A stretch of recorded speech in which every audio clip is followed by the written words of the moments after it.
Le 1er mai 2026, la société civile a dénoncé une recrudescence des violences attribuées à plusieurs groupes armés dans la Convention pour la Révolution populaire, les forces démocratiques alliées et des éléments de la coopérative pour le développement du Congo, faisant état de plusieurs dizaines de morts et de destructions enregistrées au cours de la semaine. Selon les données humanitaires, les violences en Ituri ont déjà entraîné le déplacement de plus de 992 000 personnes au 28 février 2026, dont 80 000 nouveaux déplacés entre novembre 2025 et février 2026. À Djougou, l'insécurité a également privé plus de 16 750 enfants d'accès à l'éducation à la suite de la fermeture de 44 écoles. Face à cette situation, la société civile appelle à un renforcement urgent des opérations de sécurité afin d'éviter une aggravation de la crise.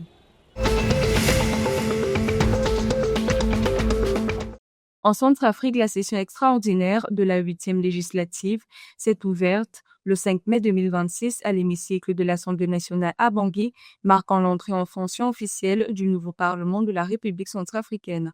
Au total, 90 députés déjà élus sont installés en attendant les 54 autres sièges qui seront pourvus à l'issue du second tour des législatives. Durant cette saison de 2 semaines, les parlementaires procéderont à la mise en place du bureau exécutif, des commissions permanentes et des groupes parlementaires. Conformément à la Constitution du 30 août 2023, les élus de cette nouvelle législature exerceront désormais un mandat de 7 ans.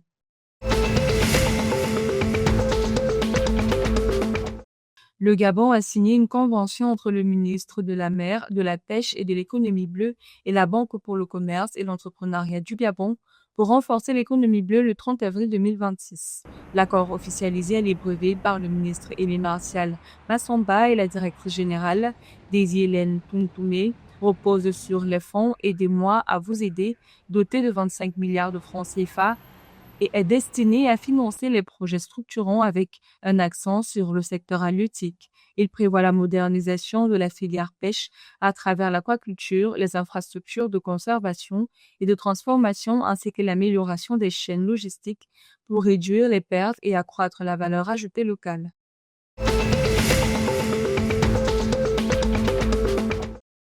Le 4 mai 2026, le conseil d'administration de l'Institut national de statistique de la Guinée équatoriale a tenu sa 2e réunion ordinaire à Malabo 2 afin d'évaluer le fonctionnement de l'institution et de définir ses priorités stratégiques. Présidée par le secrétaire d'État aux Finances, Pedro Abeso Obiang, la session a permis l'adoption de plusieurs documents clés dont le rapport d'activité 2025, le budget de l'exercice en cours ainsi que le plan d'action 2027 et ses projections financières. L'institution a souligné une amélioration historique du solde budgétaire national avec un déficit réduit à seulement 1,1 milliard de francs CFA début 2026 contre 92 milliards de francs CFA en 2024. En 2024, l'INEGE avait exécuté un budget de 2,451 milliards de francs CFA, représentant environ 0,17% du budget total de l'État. La Croix-Rouge et les médecins de l'hôpital Tchad-Chine se sont affrontés lors d'un match amical disputé le 3 mai 2026 au stade de Paris-Congo sur un score nul. Organisée en prélude à la journée du 8 mai 2026, cette rencontre visait à valoriser l'engagement des volontaires de la Croix-Rouge dans l'aide aux populations vulnérables, notamment dans les secteurs de l'assainissement, de l'eau, de l'abri et de la santé.